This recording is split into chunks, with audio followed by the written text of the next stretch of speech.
Beralih ke negeri di bawah bayu, Sabah perlu kestabilan politik untuk terus maju. Perinciannya bersama Sabrina Baas di Kota Kinabalu. Sabrina, teruskan.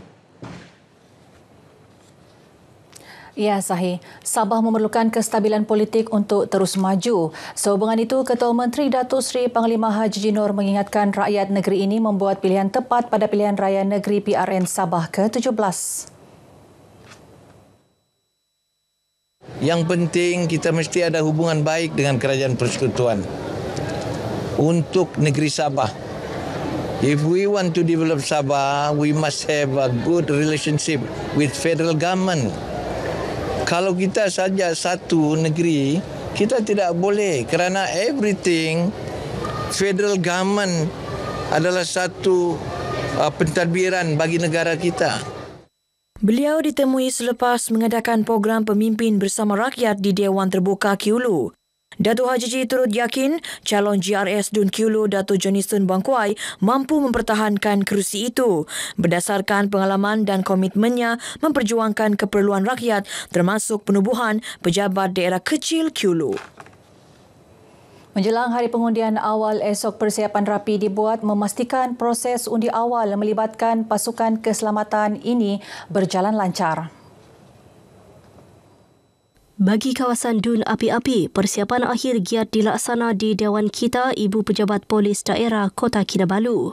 Menurut Pegawai Pengurus Pilihan Raya Parlimen Kota Kinabalu, Abdul Mukti Muklish, hanya satu saluran disediakan membabitkan 29 pengundi warga PDRM.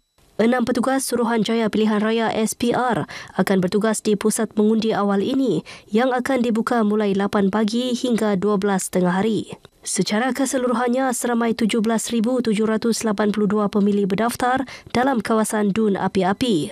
PRN Sabah ke-17 kali ini, Dun Api-Api menyaksikan saingan 5 penjuru.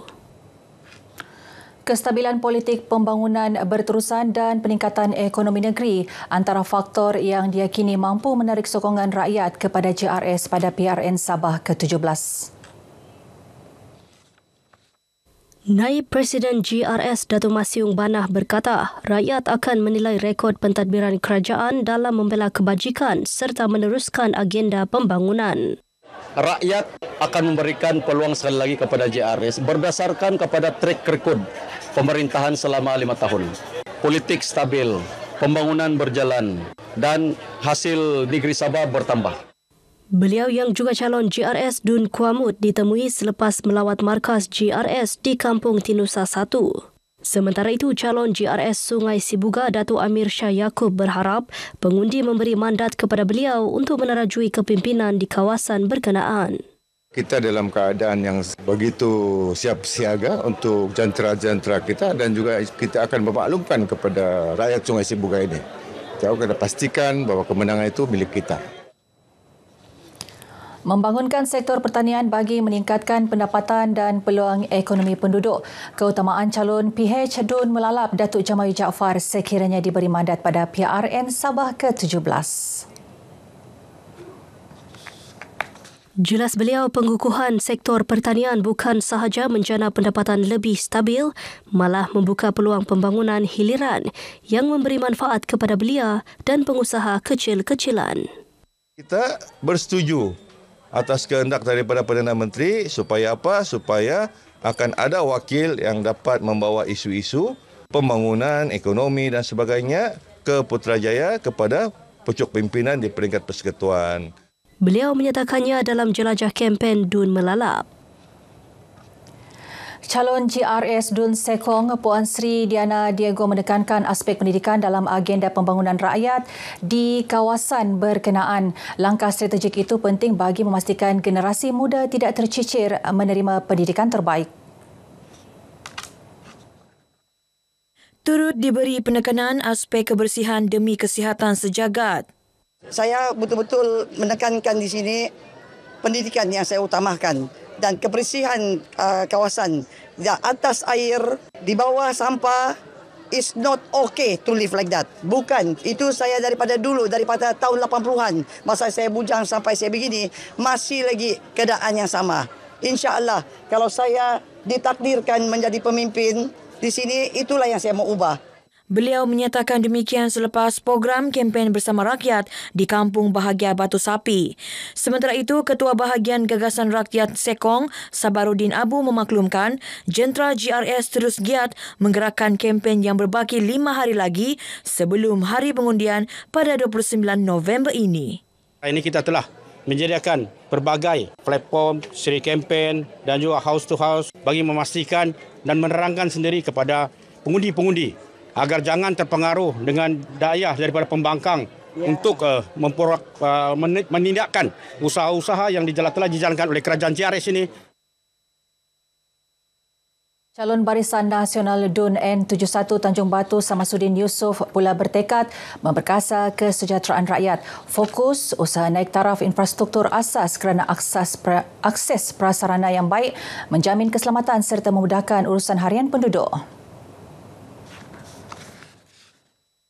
Turut diberi keutamaan mengatasi masalah banjir kilat dengan merangka pelan jangka panjang selain memperbaiki sistem perparitan dan mitigasi banjir. Yang kedua tentang meningkatkan lagi bantuan pendidikan. Dan kita tahu ramai di DUN Tanjung Batu ini juga datang daripada keluarga yang ramai daripada B40. Dan yang ketiga adalah tentang meningkatkan perkara-perkara tentang laitan kemahiran dan juga peluang-peluang kepada anak muda dan wanita.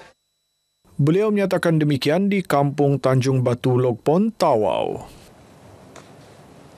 Pelbagai kaedah digunakan calon bagi menambat hati pengundi. Bagi calon JRS DUN Labuk, Datuk Samad Jamri memilih pendekatan berkempen menggunakan motosikal.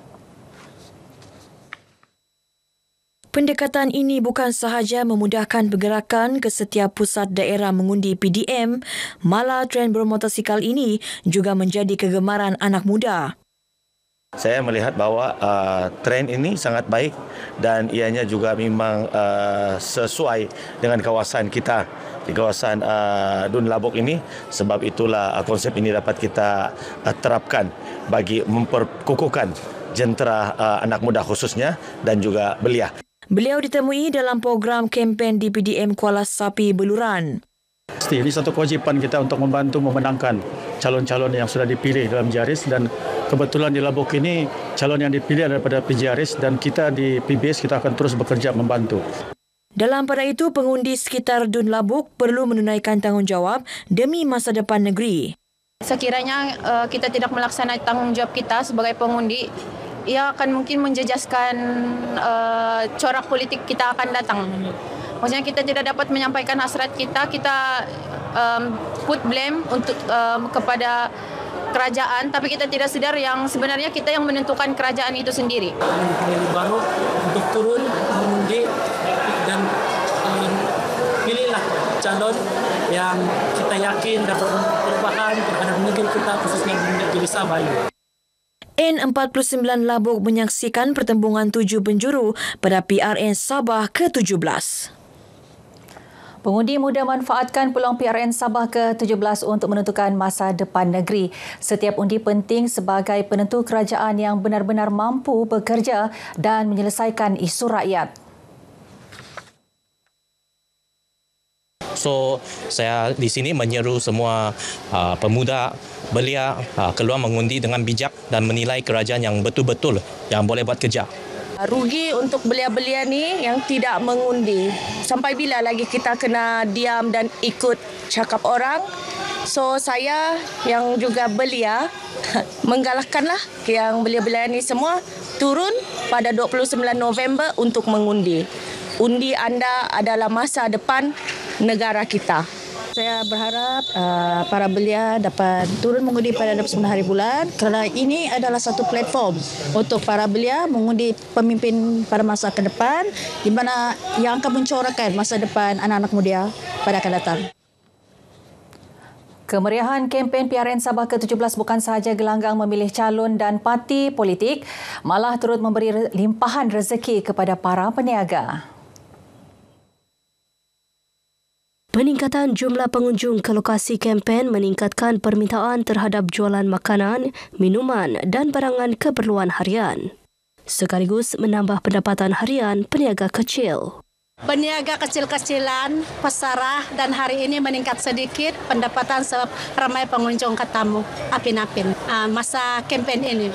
Alhamdulillah kami punya pendapatan pun ada naik sikit lah berbanding dengan hari-hari yang sebelum ini. Cuma orang datang ada yang membeli langpum, sigup-sigup, kerai-kerai pun okey lah. Ada peningkatan sikit. Setakat ni Alhamdulillah masa kempen ni kita punya perniagaan meningkat dari segi permintaan catering lah. Catering bolehlah dibandingkan dengan hari-hari biasa. Tamu gum-gum di Sandakan kini semakin tersusun dan berwajah baharu. Projek pembangunan dan naik taraf infrastruktur di kawasan sekitar berjaya menghidupkan semula ekonomi setempat sekaligus memudahkan penduduk mendapatkan keperluan harian di lokasi sehenti. Ikuti perkongsian Maznan Yunus dalam Madani Maju Makmur.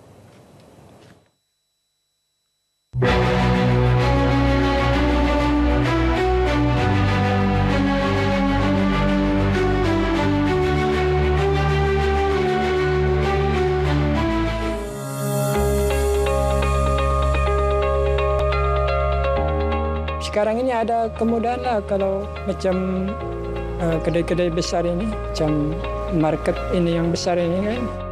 Terletak kira-kira 27 km dari pusat bandar Sandakan.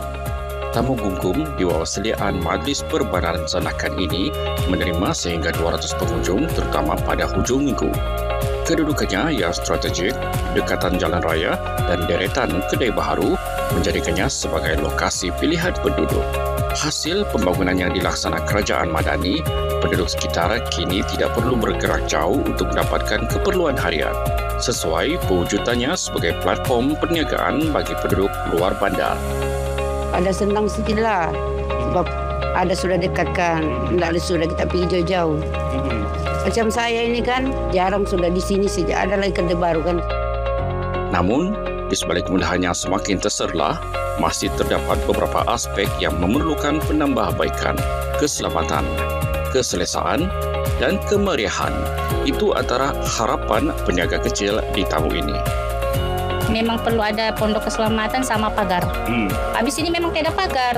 Begitu sialah bertutup. Kalau malam kami tutup sendiri siap. Kalau boleh macam diwujudkan alternatif lah untuk kasih meriah ni pasar kan. Dan menarik di tempat jadi orang luar pun selalu kunjungi sini bang. Kalau ya ada bonjual di tepi-tepi jalan, tolonglah kita datang pergi tamu berkumpul supaya kita ramai-ramai. Jadi kami mau minta lah kita berkumpul di tamu. Pasar Tamu Gum-Gum yang berada di daerah Sandakan dan berada dalam Dun Parlimen Liberan merupakan antara nadi utama pengusaha kecil-kecilan mencari nafkah. Dan tidak dinafikan pembangunan dan juga penambahbaikan serta penaiktarafan infrastruktur telah membantu peniaga-peniaga sini berjualan dengan lebih selesa dan juga pengunjung pun datang dengan lebih selesa. Bagaimanapun masih ramai peniaga dan juga pengunjung berharap agar pasar ini ditambah baik pada masa akan datang. Mazlan Yunus, RTN.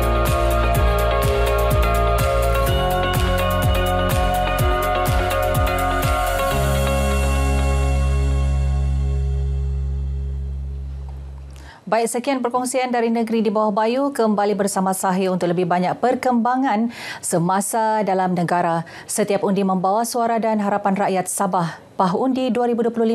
Salam Malaysia Madani. Terima kasih Sabrina.